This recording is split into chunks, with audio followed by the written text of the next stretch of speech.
Well, welcome everyone to Let's Talk About All These Student Loan Changes. There's going to be some time for Q&A at the end. So if you want to come off camera or at least off of onto audio at the end, please feel free to save those questions. That being said, during the presentation, if questions come up, please feel free to use the chat and just give me an all caps question in the chat so that while I'm scrolling through, I can make sure to capture it when I take a break and start answering people's questions.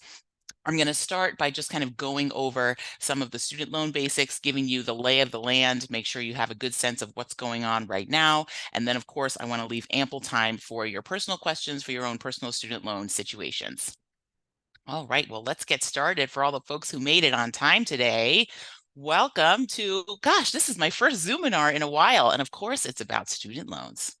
So for anyone who doesn't know me already, my name is Jessica Medina. I am a former lawyer. I practiced in the DC metro area for nearly 15 years, and now I'm an accredited financial counselor. I specialize in helping lawyers with big transitions, whether that's finding a new job and planning for the financial aspect of that, growing a family, buying a new home, just completely overhauling your life, maybe like I did. And what I don't do is give investment, tax, or legal advice. So I really focus my practice on helping people with more of the foundational principles of money management. So helping with cash flow issues, money coming in, money going out, debt repayment strategies, including student loans, and of course, finding that money to save for the long-term financial goals. I graduated from Columbia Law School way back in 2004. Those are my twins. I was a single mom of twins graduating from law school. Those two are turning 21 this year. So it's really fascinating looking at that picture when I used to be able to carry them.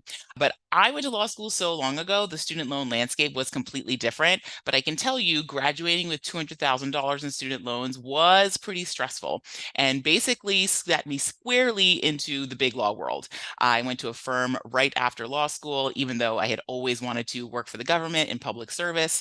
I did eventually get to the Securities and Exchange Commission later in my legal career, spent 5 years there regulating and enforcing our securities laws. And then I decided I did not want to be an attorney anymore. So I had my existential crisis, tried to figure out what else I might want to do with my life. And I realized that personal finance had become a really important part of my own journey of finding the freedom that I was seeking in my life with my career and also just with my circumstances. And so I went into this realm of becoming an accredited financial counselor. And now I try to bring that same kind of freedom and choice to my clients. And so today we're going to be going over just some student loan basics. I want to make sure that we're all on the same page in terms of what we're talking about. I'll walk you through how I help my clients think broadly about their student loan situation and some repayment strategies that work in different situations.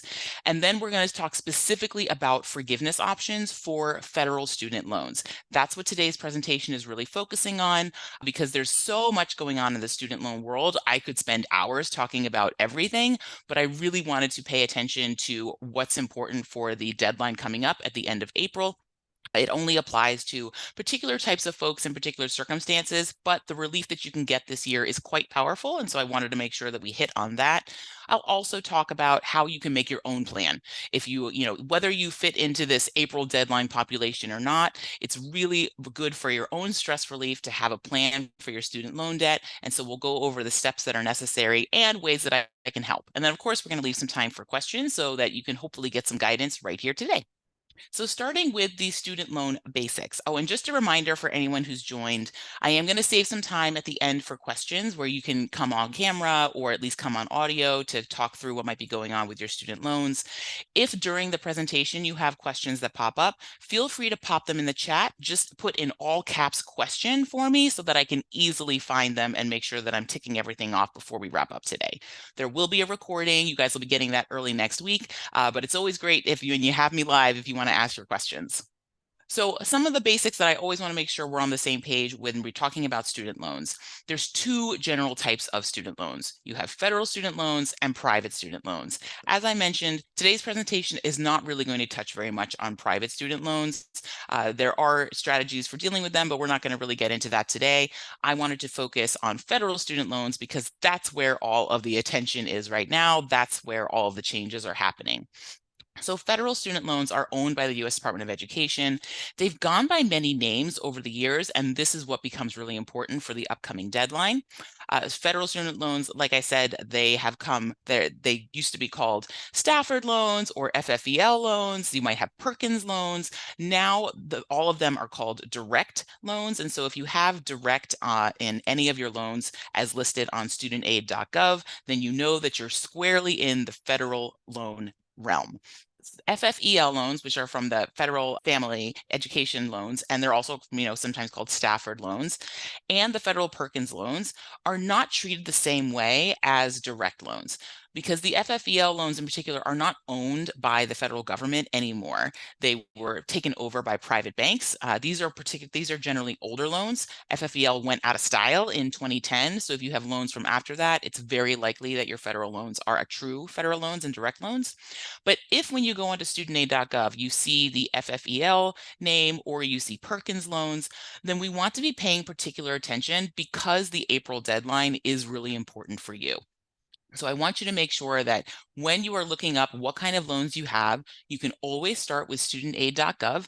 That's where you're going to find any federal or quasi-federal loans that exist in the database for you. If you're trying to track down all of your student loans, then you also want to make sure you're paying attention to your credit report. That's where you can find any of the private student loans that you may have taken out. For example, if you took out a loan for your bar summer after you graduated, that's a private loan. Anything that you took out, kind of above and beyond the cost of attendance would have been a private loan. Or if perhaps you were, not a U.S. resident at the time and you didn't have access to the U.S. federal loan system, you may have taken out private loans. Those, like I said, are for another presentation, but when you're trying to figure out your entire student debt load, you want to make sure you're checking studentaid.gov for any of the federal ones and check your credit report to check and make sure you have all the private ones in tow as well. And so let's talk about some of these repayment options. When I'm working with my clients, there are 3 different strategies that we can generally use to think about how to take care of these student loans. Now, the first strategy is what all of us hear out in the personal finance world: repay your loans as quickly as possible, spend all of your money paying down your student loan debt as fast as possible. And repayment ASAP, that could be a good strategy for a very small percentage of people, especially with the amount of student loan debt that most lawyers graduate with. We want to be very careful about, taking a $200 or, $250,000 debt and making that your number one priority at that stage in your financial journey. We need to balance that against other longer term financial goals. We also need to balance it against whether you actually need to pay off those loans entirely or whether you could potentially qualify for a forgiveness program.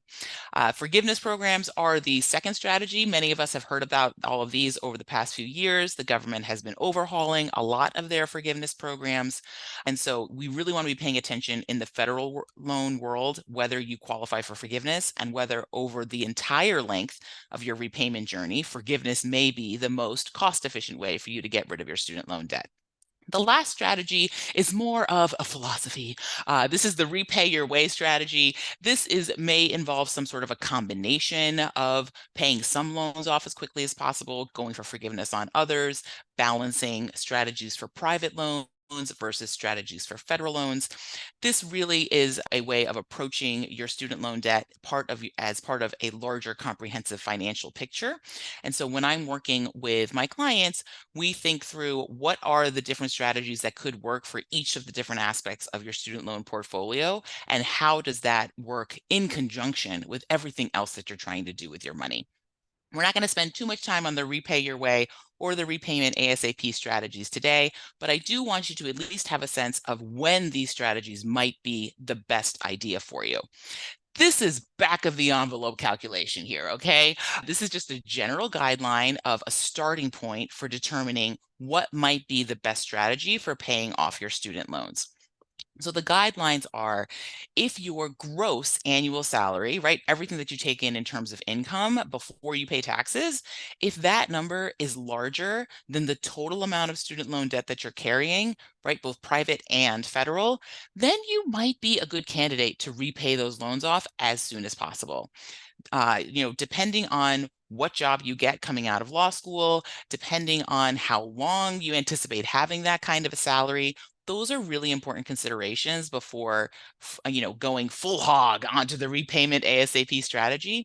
But if this is your salary situation, it's certainly something to consider. And there are a bunch of calculations that you can run to figure out how long it might take you, make sure you spend the least amount of money doing it, paying the least amount of interest, and also balance other long-term financial goals that you might be trying to achieve during that time period. The second situation you might find yourself, which is where many of my clients find themselves, is when your overall student loan debt is larger than your annual salary.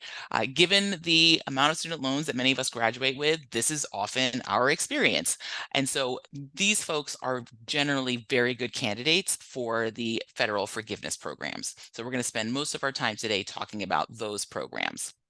Lastly, if you're in that middle ground where your annual salary and your student loan debt are about the same, and if you've been paying loans for a number of years, you might be in this position, then there may be some creative strategies that we need to look at in order to find the best strategy for you. It might include some forgiveness, it might include some accelerated payments on certain types of loans, but it is a much more fungible process that you want to go through in terms of figuring out what is going to be the exact mix of strategies that you want to put together. But for today, we're going to spend most of our time talking about these forgiveness options. And so in the federal student loan world, there are three different types of loan forgiveness that you can get, separate and apart from anything that is just magically granted to us from, from the White House or from the executive branch.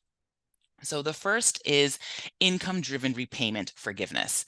Income-driven repayment forgiveness is actually a separate program from public service loan forgiveness, and that becomes important because many people assume that if you're in income-driven repayment, you basically just have to pay for the rest of your life.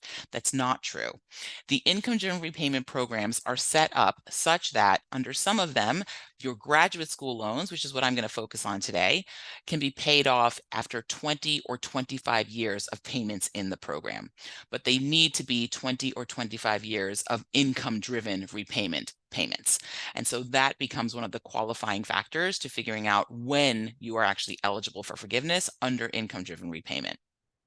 The second type of forgiveness is the most popular and the one that gets the most attention in the news. That's public service loan forgiveness. This is basically the golden goose of forgiveness. It's 10 years of payments on an income-driven repayment plan or the 10-year standard plan, and working at an eligible employer full-time, right? So over 32 hours a week. Now, what that means is after those 10 years, the entire balance of your loans will be forgiven. And what's special about this forgiveness program is the forgiveness is tax-free.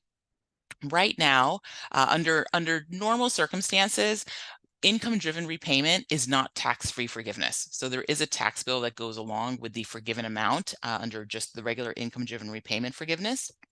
That being said, right now and through the end of December 2025, the federal government has waived federal taxes on any forgiven amounts for student loans. So we're in this period where there are no taxes on income-driven repayment, even outside of public service loan forgiveness. And many of us in the student loan world anticipate that with this precedent, there may be potential in the future for the government to waive at least federal taxes on student loan forgiveness, even in the income-driven repayment side. So we keep our fingers crossed, but it's not the law of the land yet. So it's always a good idea to start preparing for that tax eventuality and just hope that it actually doesn't come to pass. The last type of forgiveness is related to serving as a teacher. You can get up to $17,500 of loans forgiven if you are, serve as a teacher in particular types of neighborhoods or teach particular types of subjects. I don't get into this very much because that generally doesn't apply to my clientele, and I don't want to, spend a lot of time on programs that aren't particularly applicable. And to be honest, $17,000 of forgiveness, nice, but generally is not going to take care of your law school debt. So we put it in there to be comprehensive, but we're not going to spend that much time on it. And so those are the three different types of forgiveness programs. And like I said, we wanted to focus on the income-driven repayment plans and public service loan forgiveness today. So the income-driven repayment plans, you may have seen all of these different names over these several decades that they've been administering these programs. They've gone by the names of Pay, IBR, ICR. Now we have Save, which is the new kid on the block. And I'm going to be speaking later in the presentation about the different criteria for Save and who they're good for, and comparing some of these plans against each other. If you were in repay up until last year, that is what Save replaced. So if you had been in the repay income-driven repayment plan, you should automatically have been moved over to the Save plan already. That should have been taken care of for you. And then the real question is whether you want to stay in Save or whether a different plan might actually be a better fit for you. What do you want to consider when you are engaging in an income-driven repayment plan? We used to have to be very careful about income increases. Some of the repayment plans do not cap the payment amount. This is still true for the Save plan. And so you want to make sure that if you're going into an income-driven repayment plan, you're paying attention to the trajectory of your income over the time that you will be in that repayment plan, whether it's the 20 or 25 years. And so sometimes, right, I have some clients right now that, I have a married couple, they both work at law firms, they both, have law firm salaries, and the Save plan has an insane monthly payment for them, right? Because it's based on a percentage of their disposable income. Because the Save plan does not have a payment cap, it could go into the stratosphere in terms of how big the monthly payment could get if you want to stay in the Save plan. So you want to pay attention to, are there any payment caps? There are two payment plans right now that still have payment caps: the Pay plan and no, actually, it's just the Pay plan, and IBR may have a payment cap. And so Pay can be really powerful in that way if you anticipate large increases in your income. And so that's something I'm going to talk about a little bit later when I'm comparing Save and Pay to each other. But this is just something to watch out for. Income-driven repayment plans are always going to be a reflection of what your disposable income is. So as that goes up, your monthly payment will go up, and you want to be paying attention to whether that might become untenable in the future. Also, you need to pay attention to your tax filing status. Most of the income-driven payment plans now, they have changed the rules such that all of them will take into account whether or not you file your taxes, if you are part of a married couple, if you're filing them married filing separately versus married filing jointly. If you file your taxes married filing separately, then they will only count the individual who has student loans. They'll only count their income for the purpose of their student loan payment. So in married couples where there's a large income disparity, also in married couples where there might be a large student loan amount disparity, it's always worthwhile to do the check with your accountant of what are the savings between married filing separately versus married filing jointly on the tax liability side versus what are the savings on the student loan payment side. I have my clients do this analysis with their accountants, and we compare it to the student loan payment savings to see what might be a better financial situation overall for them. And then with respect to the tax liability, we talked about this a little bit. In the income-driven repayment forgiveness world, there is still potential for tax liability. As I mentioned, federal taxes are waived through the end of December 2025. We have seen proposals for the waiver of federal taxes in perpetuity for federal student loan forgiveness.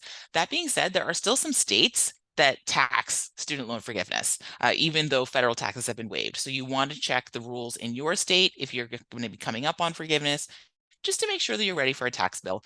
But like I said, many of us in the student loan world anticipate that once there is a huge wave of people who are eligible for income-driven repayment forgiveness, and if all of them get a huge tax bill, there's going to be a riot, right? So we anticipate that they won't keep that on the books, once people actually start becoming eligible and get some sort of a tax bill from the IRS for that forgiveness. But we haven't seen it yet because the federal government keeps waiving it. So we anticipate that they might continue to extend it because it really would be a terrible policy to have people pay as much as they possibly can in income-driven repayment for 25 years and then get a huge bill at the end for the forgiveness. So let's talk a little bit about the public service loan forgiveness program. Like I said, this is often, the most popular. This is the one that gets so much attention in the news about, kind of, oh, public service loan forgiveness. And part of the reason is because it's really great. You it's 10 years of payments. And as long as you're working for the right employer, after those 120 qualifying payments, everything is forgiven. Principal, interest, tax-free, at least with respect to federal taxes. And that's a pretty good deal. But what did you need to do in order to qualify for public service loan forgiveness? There were a lot of hoops that needed to be jumped through in order to qualify for this type of forgiveness. And when the program first started, there was terrible communication about what was actually required to be eligible. So a lot of people thought that they were doing everything right and then were very disappointed when they learned that they had missed a particular step or something had gone awry in the process, such that they worked at the right place for 10 years, but they didn't satisfy other eligibility criteria and then could not qualify for forgiveness. This was the impetus for so much of the overhaul of the public service loan forgiveness program that you've seen over the past couple of years. This program has been running, for a shorter amount of time than income-driven repayment forgiveness, but it requires less years of payments. So we actually got to see droves of people who should have been eligible and see that, oh, they missed a step and now they were ineligible and they were up in arms, right? So we've seen a lot of overhaul of this program. In order to qualify for public service loan forgiveness, you need to have the right type of loan. So you needed to have a truly federal loan. Like I was saying earlier, those FFEL loans would not have qualified for public service loan forgiveness. You needed to be working for the right kind of employer. So somebody that's eligible under the PSLF program. That's any government employer at the local, state, or federal level, also a 501c3, and some other public service agencies like policemen, firemen, some teachers, things like that. There's a whole, the studentaid.gov website is amazing. It's a great resource. It's one of the best resources the government provides on any government programs. And they do have now an employer checker. So as long as you have the EIN of your employer, you can actually check to see whether your employer is public service loan forgiveness eligible. The third hurdle you needed to jump through was you had to be in the right type of repayment plan. We've been talking a lot about income-driven repayment plans, but when these plans were rolled out, the student loan service providers, again, did a terrible job of educating people about why those plans were important and who should be in them. And so if you were like me and you graduated from law school and you got your student loan bill and you asked your service provider, can I have a different option? I don't like this $3,500 per month bill. Do you have something else that I could pay? They would have given you a number of options, many of them which would not be eligible for forgiveness. Two of those are the extended repayment plan and the graduated extended repayment plan. Those payment plans definitely extend out your payment of your loan over time. They can go up to 30 years. They start small, they get larger. It's meant to be a reflection of the potential increase in your income, but they're not part of the income-driven repayment plan program, and they're not eligible for forgiveness. They don't count toward those 10 years. So anybody who basically just picked the lowest payment plan probably ended up in graduated extended. That's the one that I picked, and would not have been racking up months of eligible payments toward forgiveness. Lastly, you wanted to make sure that you were certifying your employer that they were eligible through the Public Service Loan Forgiveness Program. It's not something you have to do annually. Now it is highly recommended that you do that kind of work annually. And with the income-driven repayment plan certification process, you need to put in your employer. That being said, if you had made 10 years of payments and submitted a certification at the end, then could clearly show 10 years of employment, then that also would have been satisfactory. And then magically, after having those 120 qualifying payments, you would be eligible to apply for full forgiveness. The government would send you a letter, discharge all of your student loans, and no tax bill, right? Other than for a potential state tax liability. So great program if you can jump through all of the hoops. As I mentioned, there were a lot of problems rolling this program out and administering it over the years, mostly due to student loan service providers, because they didn't explain to you what kind of loans might be eligible. They didn't explain what types of payment plans would make you eligible. They also didn't count payments all the time, right? If you missed a payment by a couple of dollars because some interest had accrued, they wouldn't count it as a full payment, meaning that month would disappear from your forgiveness record. So lots of shady stuff going on. And the government is in the process of overhauling all of those mistakes. And what they're doing is basically providing a huge amount of relief to try to correct mistakes en masse, and then they're going to have better systems moving forward. So how does this affect, what is one of the overhauls that the government is putting forward? This is the limited income driven repayment account adjustment. This is the very powerful relief that has an April 30 deadline that we want to be paying attention to. This is for public service loan forgiveness specifically. It applies much more broadly to all of the income-driven repayment plans. That being said, it can be used to bootstrap public service loan forgiveness. If you missed the waiver deadline from 2022, where you needed to be applying for the public service loan forgiveness waiver, this is kind of a backdoor into it if you've been working at an eligible employer or you plan to work for one in the future. So how does the limited income driven repayment account adjustment work? This is meant to correct the mistakes of the student loan service providers over the past 30 years that they've been administering income driven repayment plans.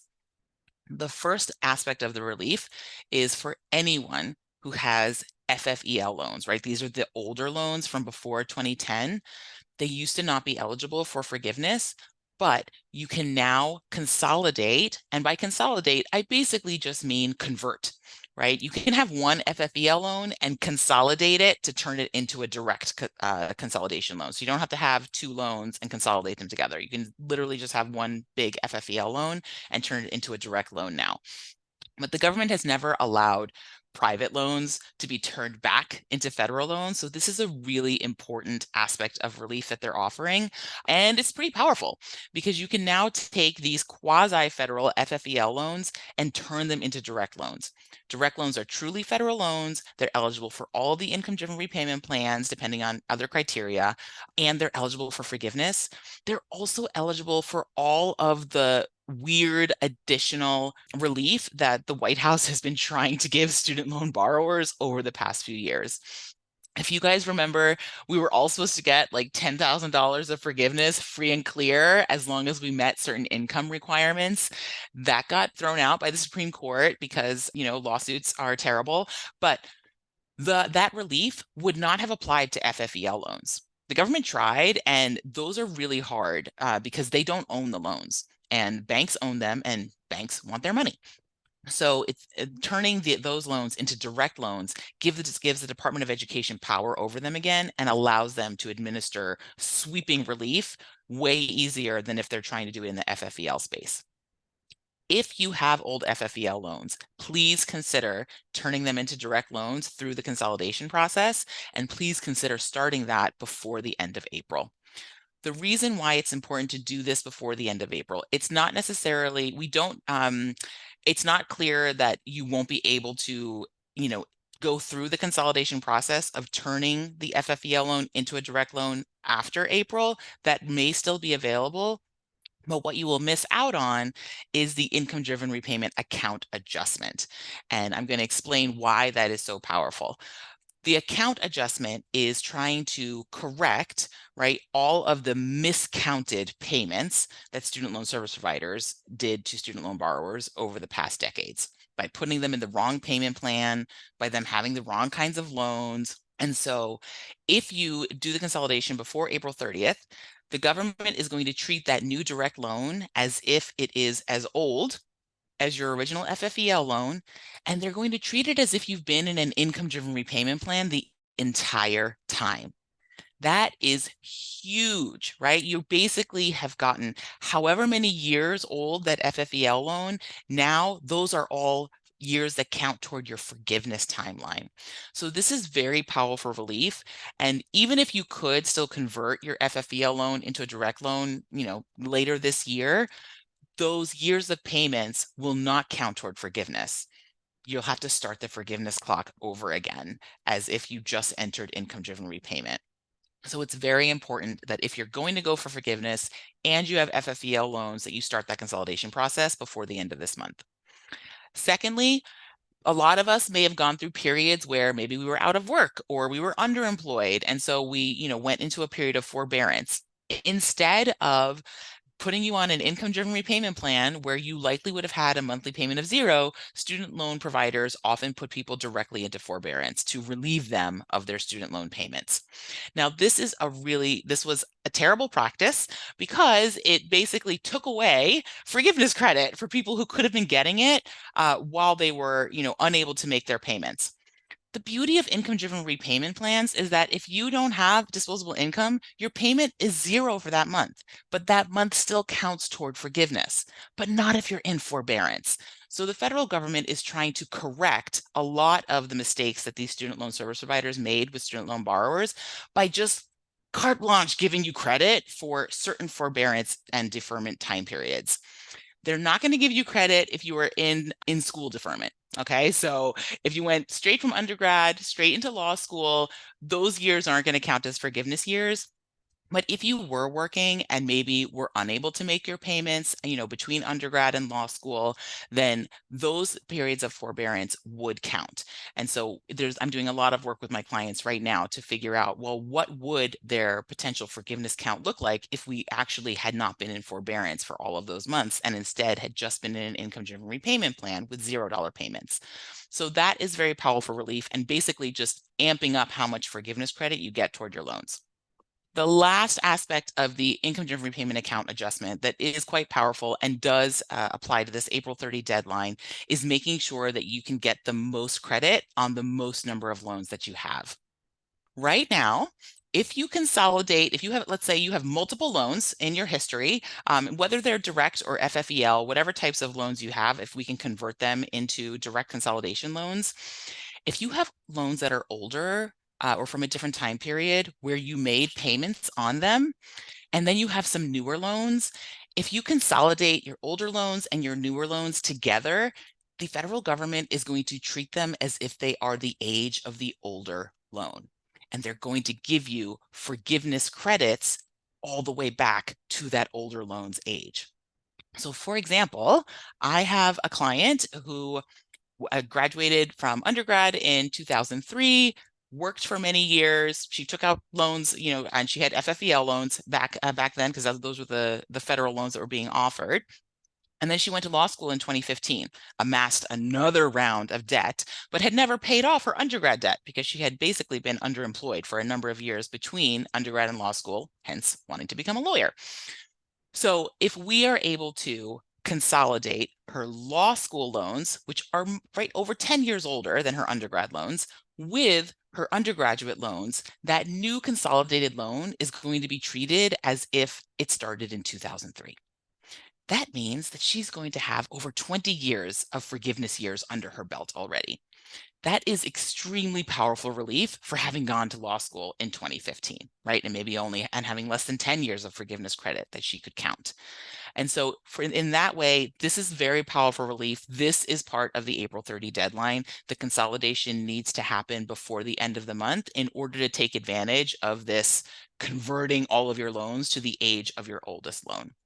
So if you're going for forgiveness and you have either FFEL loans on your docket right now, or you have loans that went into repayment at different times over the course of your career, it's definitely worth considering whether consolidation makes sense for you, because this account adjustment could really supercharge your path to forgiveness and cut years off of that timeline.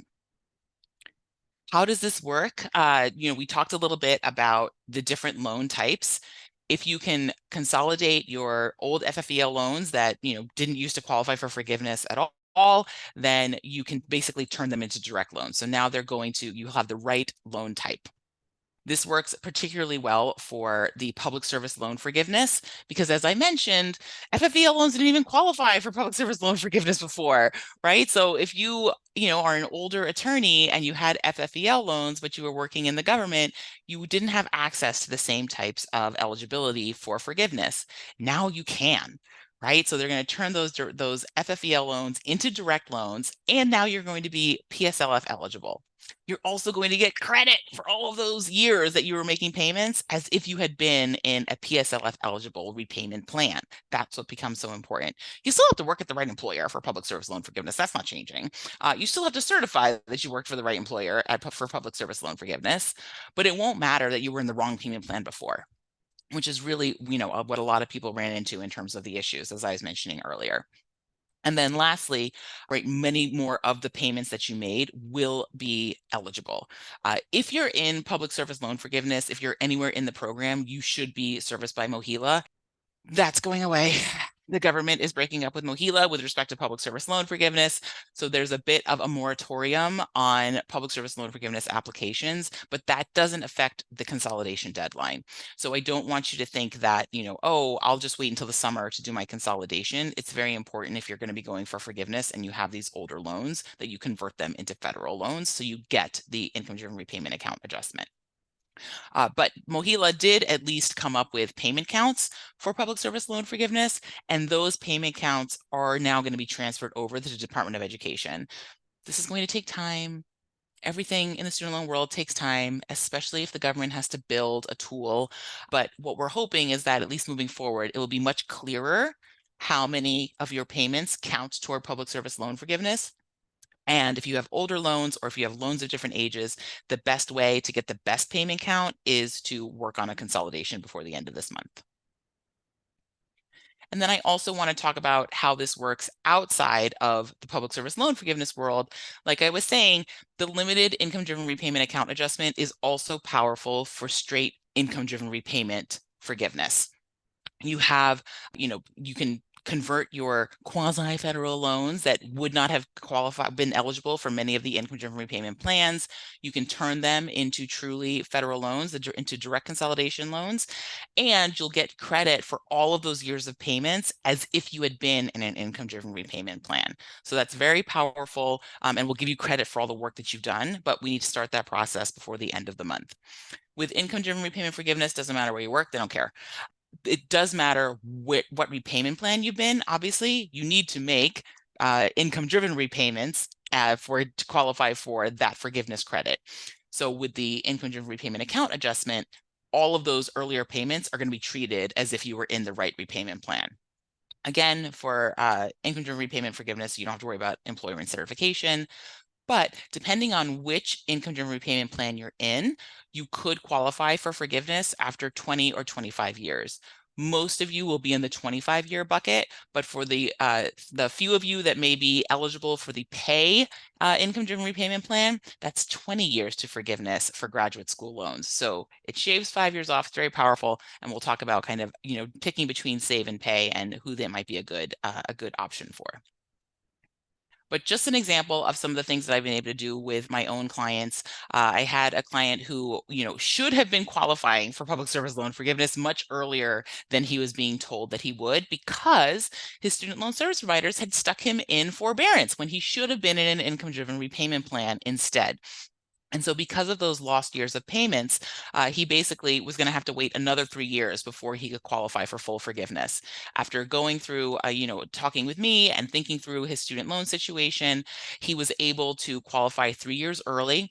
He qualified during the pandemic, so he didn't even make any additional payments. And obviously he was elated and is now thinking about next career steps. But I do want you to know that there is real relief out there. It is happening for people.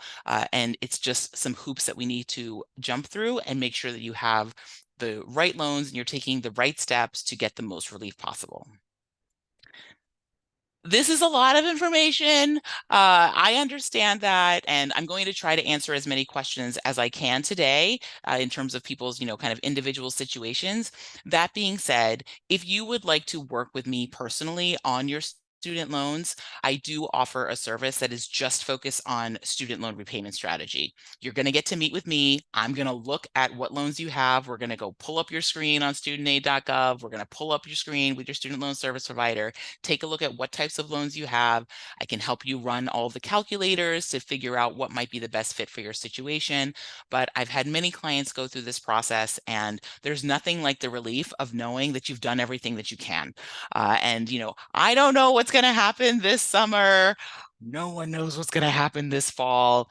But given the information we have now, we can certainly come up with the best plan for you and make sure that you're taking advantage of the most relief possible.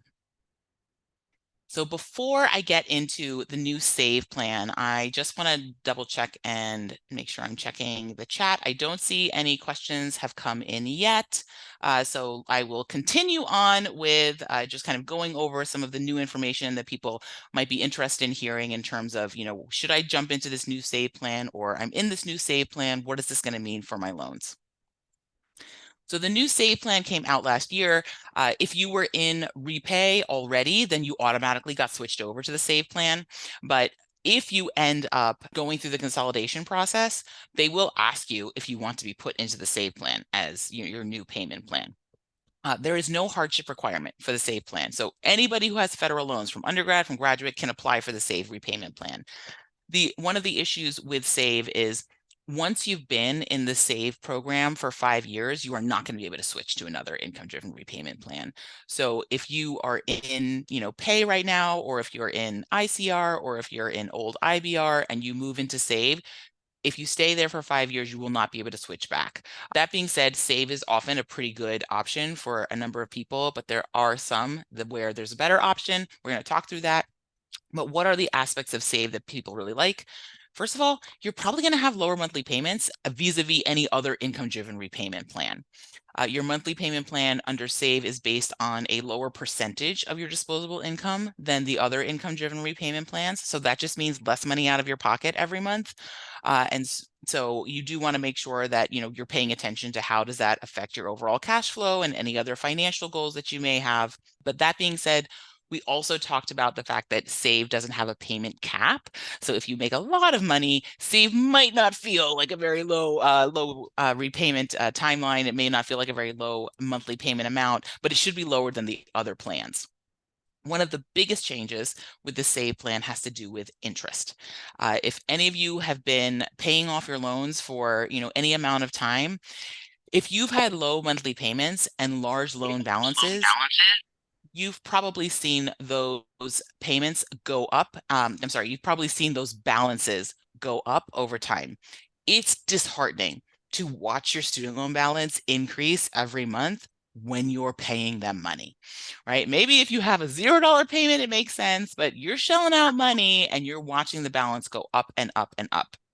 That is one of the most emotional experiences that my clients have to deal with, seeing that they've paid out the principal and they still have a balance, or the balance is even higher than when they graduated. With the SAVE plan, the government is trying to fix that. And so with the SAVE plan, your monthly payment will be set based on your income.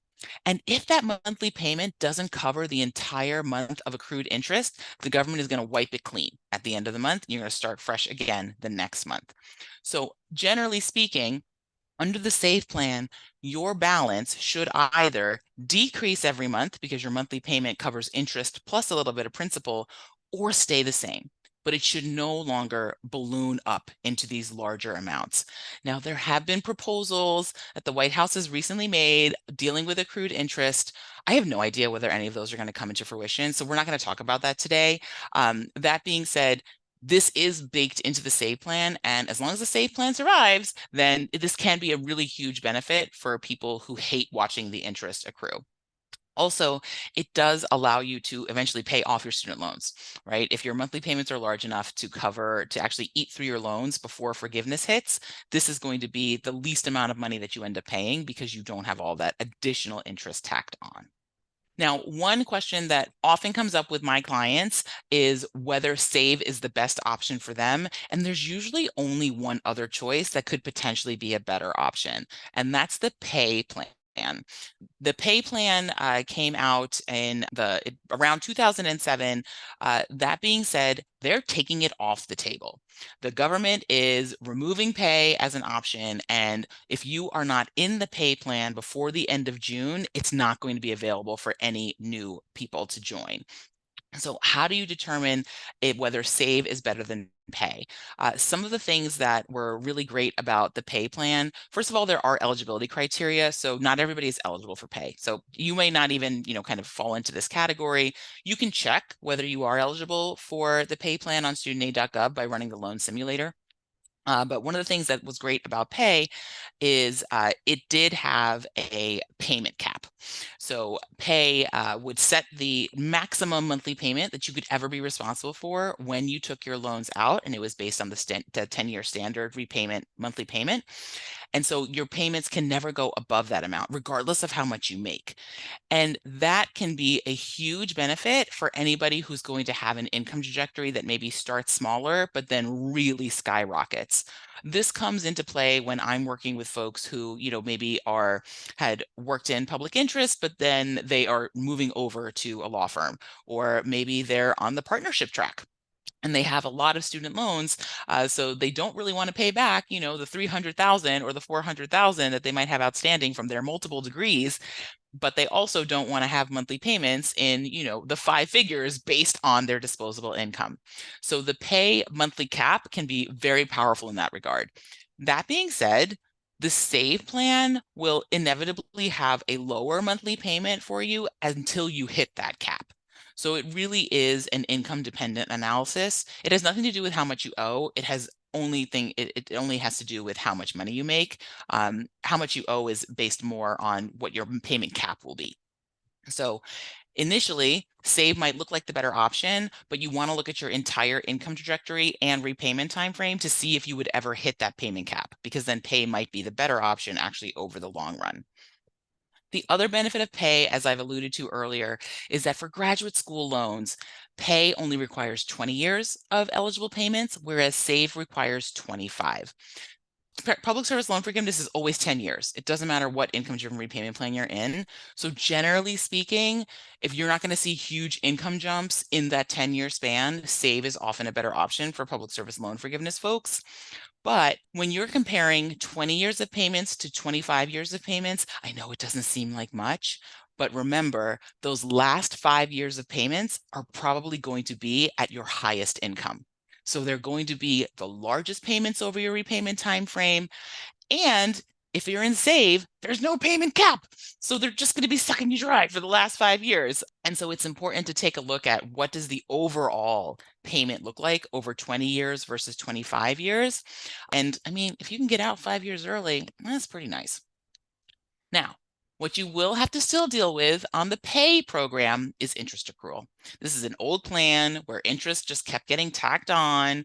And so if you're in pay right now, you've probably seen your student loan balance balloon up and up and up and up. Under save, like we said, they're not going to be tacking on all that additional interest. So you won't see the balance go up. Under pay, you will. At the end of the day, if you're going for forgiveness, it doesn't really matter what your balance is that gets forgiven unless we're really worried about the taxes, right? So if we can get rid of the tax liability, which we're all hoping will happen, then if you have $500,000 forgiven or you have $100,000 forgiven, it's basically going to be the same thing for you. And you really want to pay attention to how much money you have to shell out over the repayment time frame to see which is going to be a better financial option.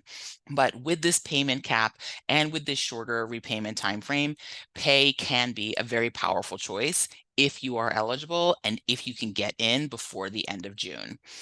I always take the position, if the government is trying to get rid of something, it's probably because it was working to the government's detriment and to your benefit, right? So I always take the position, let me see, are you eligible for pay? What would this look like? Sometimes save does end up being a better option for folks, but it really does depend on some of these factors, and you want to run the numbers under both plans to see which might be a better fit for your life and for your income trajectory. And so in terms of making your own plan, so simple, right? Does everybody feel 100% clear on exactly what they have to do with their student loans now, right? This was easy. So glad that the federal government has made all of these changes in this short amount of time. I get it. Okay, this is not simple. This is not even easy. There's a lot of calculators that you want to be running to figure out what is going to be the best repayment strategy for you. And some of us might not even actually know how much we owe at this point, right? We've had ballooning balances, we've got loans all over the place. You got to start gathering the information all together in one place. And you also have to have a pretty good idea about your other financial priorities, because we don't want student loans to be the only thing that you're thinking about. There are other things in life, I promise you. And if you became a lawyer and the only thing you did over the course of your legal career was pay off your student loans, I wouldn't see that as a win. Let's do some other stuff with our resources, right? So let's make sure that we're thinking about our entire financial picture when we're making our plan. Right. So, what are the steps that you want to follow other than working with me? You want to track down all your loans. So, you want to check your profile on studentaid.gov for all of the federal loans and the quasi federal loans. You want to check your credit report for all of the private loans that might be on there. Your federal loans should be on there as well. And then make a list of all of your loans, including the type, how much you owe, what your monthly payment is right now, and what payment plan you're currently on. There are a number of online calculators that are very powerful and can help you at least get a sense of what the payment timeline might look like, what the monthly payments might look like. This is all going to be based on information that you input about your income and increases and your family size and changes to family and all of that. But the calculators can at least give you a glimpse into, what could be a good path depending on certain factors. And so there are a few that I really like to use. There are actually some good ones on the studentaid.gov website. There's Loan Simulator that will take you through what are some of the best repayment options for you. Just a caveat, Loan Simulator is very bad at taking into account the income-driven repayment account adjustment. So it will tell you that your payoff timeline is 20 or 25 years from today because it just can't figure out how many years of credit you should be allotted in order to actually come up with the right payment time frame. So when I'm working with my clients, we use these calculators, but we then overlay what we know about the different relief that's available to really make a very educated guess of what could be the best repayment strategy. If you are going to be repaying off your loans as quickly as possible, or you have private student loans, you want to be looking at the refinance rates. Refinancing is a powerful strategy. If you already have private loans, no issue. Go ahead, refinance if you can get a much better interest rate and save on any transaction costs. To be fair, most student loan providers, they would love to refinance your loans. And so it may not cost any money to refinance them. They actually may give you a bonus for coming over to their loan shop.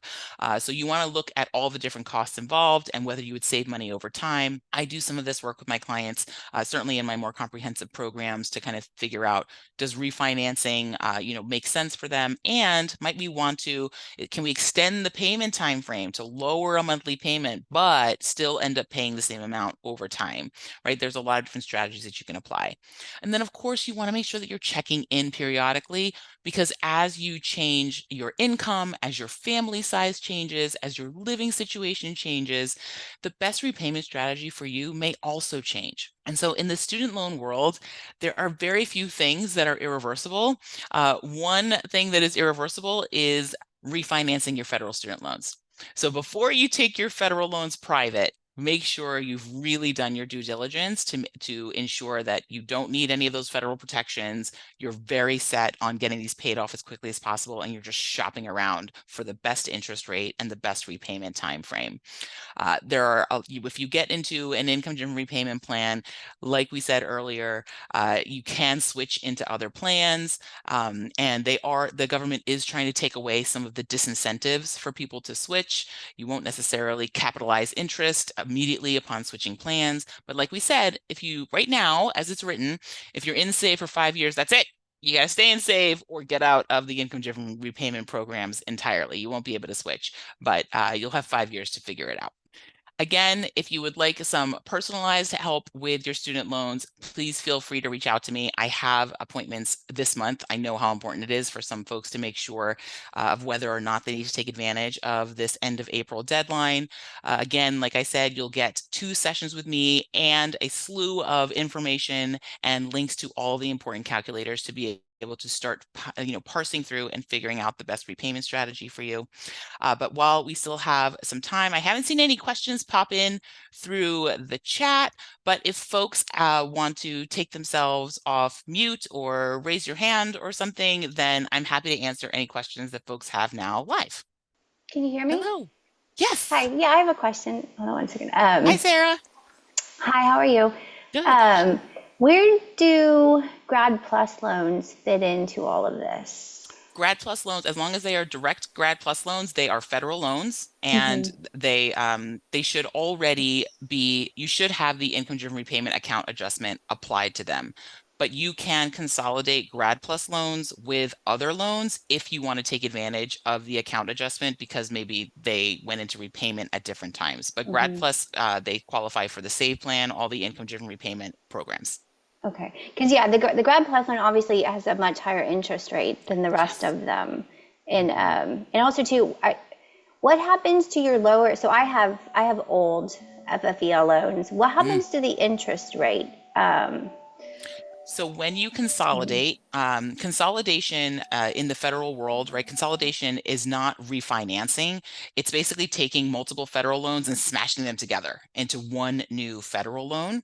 And what the government does is it takes the weighted average of the interest rates. So depending on the balance of the FFEL loan versus your Grad Plus loans, sadly, most people have the majority of the balance sitting in the Grad Plus loans, and the Grad Plus loans always have a worse interest rate, right, than anything that you might have had from undergrad. So the Mhm. government will take all the loans together, figure out, what is the interest rate according to the balance, and it will apply that interest rate to the new consolidation loan. That being Okay. said, you're not going to lose any money, right? They're basically just taking the weighted average interest and applying it to the entire balance.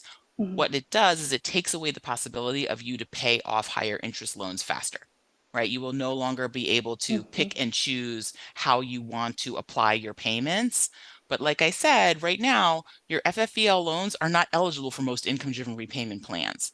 So Mhm. they're kind of outside of the scope of a lot of the relief that's available. If anything happens with kind of blanket relief, it will not apply to FFEL loans. And so for many of my clients who have those types of loans, even if you don't consolidate them with your other loans, just consolidating them and turning them federal will be a big win for you. And you'll Mhm. also get forgiveness credit going all the way back to when you originally went into repayment on the FFEL loans. Mhm. And is income-based repayment any different than I know that in the past IBR has been different than IDR, Mhm. but for the purposes of the IDR forgiveness program, does IBR count? IBR does count, and that was kind of the only income-driven repayment plan that FFEL loans were eligible for. So Got the way that the nomenclature works, IDR, income-driven repayment, is the umbrella term for all of the plans that sit underneath. So when you see IDR, that means that you're in the income-driven repayment world, but you might know exactly where in that world you are. Are you in the SAVE? Are you in Pay? Are you in ICR? Are you in IBR? And that's why it's terribly confusing because when you go to your student loan service provider, it's not clear what it. plan you're in, right? Like this is not easy information to find. So sometimes I do have to have my clients place a call and confirm exactly what is going on with their loans, especially since a lot of people have been in administrative forbearance over the past couple of months because the student loan service providers can't figure out what's going on. So they've just been sticking everyone in administrative forbearance until they can get their act together. And people can't tell what plan they're in. They can't tell what their interest rate is because they're at 0% interest. It's been maddening, and I just want to acknowledge that it's maddening. Uh, but this stuff does apply to Grad Plus, and if you have FFEL loans, I would strongly consider thinking about whether consolidation, even if it's just converting that one loan or the FFEL loans into direct loans before the end of the month. Mhm. Okay, thank you. Mhm.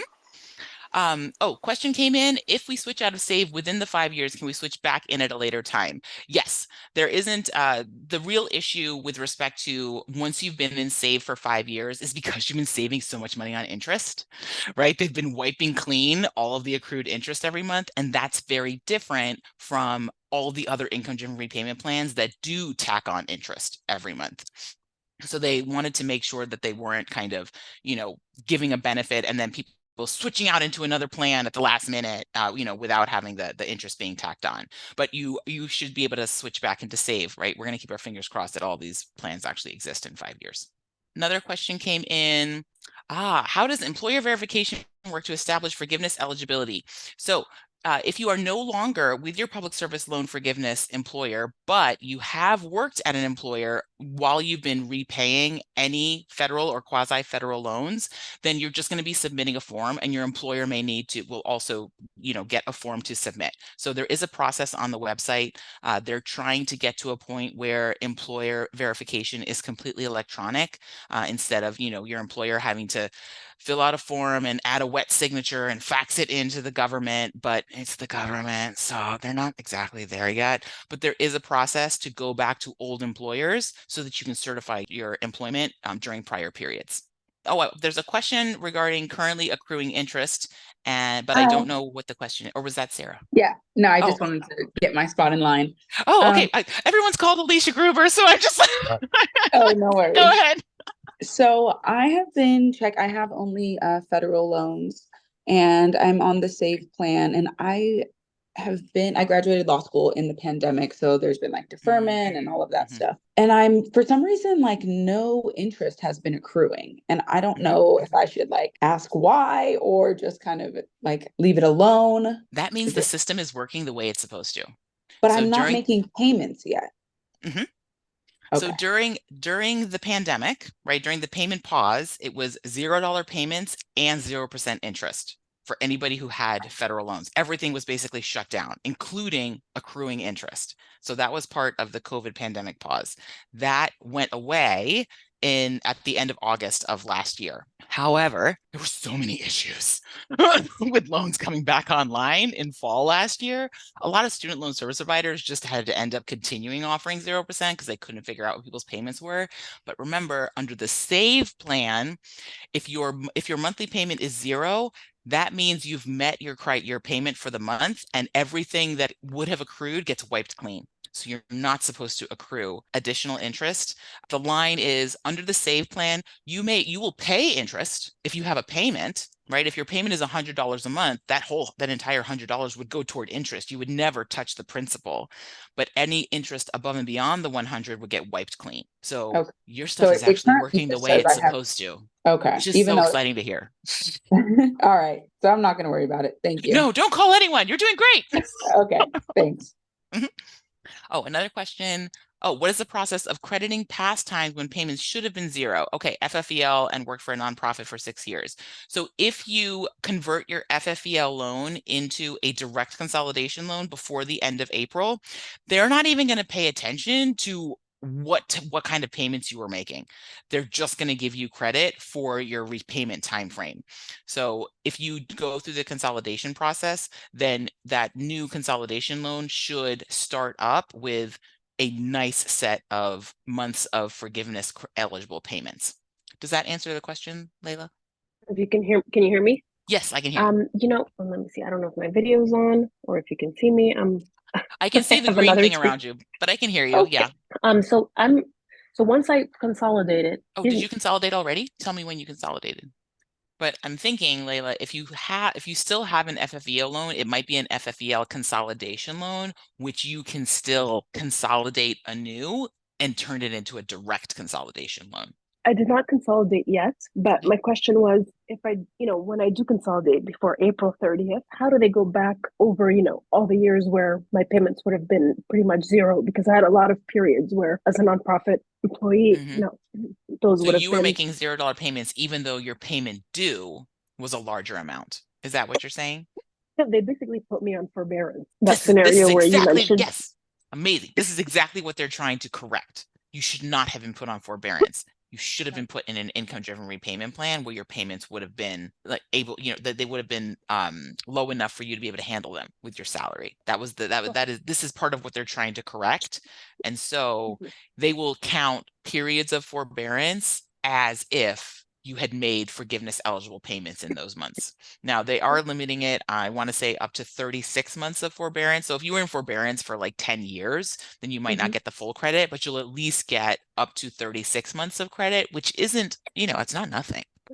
And you will be able to convert your FFEL loan into a direct consolidation loan. So you'll be eligible for any additional relief that comes down the pike, and you'll be able to get access to all these new income-driven repayment plans. Thank you, and thanks for your patience. Oh, absolutely. Let's see, we are a little over time. Are there any other questions before we wrap things up? Okay, pop them into the chat if you guys have any others, or come off mute. And I hope you've enjoyed this presentation. I hope it's been helpful and cleared up some information regarding all of the crazy changes to student loans going on. I hope any of you who can benefit from the consolidation deadline will seriously consider consolidating some of your federal loans. And let's stay connected. Just pop your camera up at my QR code. It'll bring you to a bunch of places where you can connect with me on LinkedIn. I also have an email series on student loans. It does take 10 days though. So watch out for that, but lots of resources, and I would love to stay connected. And thank you so much for joining me today. Oh, somebody had a question about the process for the correction regarding forbearance. So the government is going, and no, that correction is not just for FFEL loans. So if you already had direct loans and you were in periods of forbearance, then the government is automatically going through and sweeping through its loan records to try to find periods of forbearance and giving you forgiveness credit if you should have been on an income-driven repayment plan instead. The way that they can tell that you should have been on an income-driven repayment plan is because you were in forbearance, and the forbearance was not due to you weren't in school, right? This wasn't an in-school deferment, or one of the reasons that's ineligible for this IDR account adjustment. So it does apply to direct loans, and the government is supposed to be doing this automatically. But what doesn't automatically apply is if you want to change the age of your loans from newer to older, that requires a consolidation move. Also, they're not doing this adjustment on FFEL loans. You need to convert the FFEL loan into a direct loan, and then they will look at the FFEL history and give you forgiveness credit for the FFEL payment history, including periods of forbearance up to those 36 months. Does that answer the question? Amazing. Well, thank you everyone for coming today. I don't see any more questions trickling in, but I do see a lot of thank yous. Thanks so much for joining me. I hope this has been helpful, and good luck this month, everyone. It's an exciting time for student loans.